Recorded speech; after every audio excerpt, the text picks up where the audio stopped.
uvidíme, či táto kaša fakt stojí za to.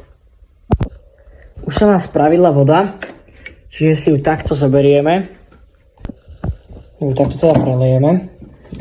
Bože, para ma ošľahala. Sem voda. Až do plna.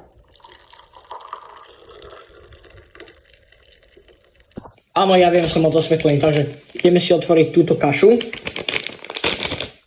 No a uvidíme, či to fakt stálo za to. Takže... tak to zobereme. To prdele. Páli to, tá šálka. Prelejeme to sem.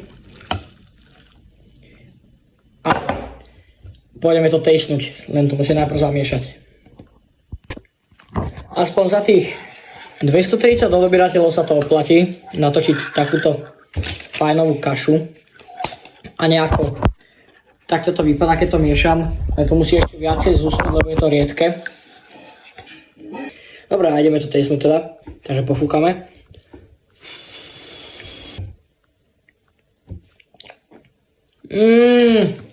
Výborné to je. Konečne voľačo dobre. Dávam tejto kaši 10 z 10. No, takže ak by ste si tiež chceli toto urobiť, tak treba 150 ml, 80 stupňová voda, miešanie a 3 až 5 minút počkať vychladnúť. Ja som tiež počkal tak dlho.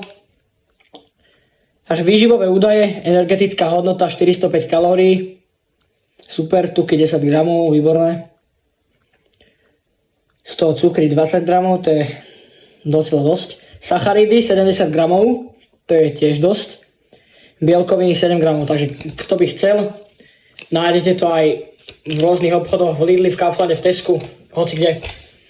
A bude spicy ochutnávka dneska, ale tu vám natočím, až keď vy dáte 250 odoberateľov do pár hodín.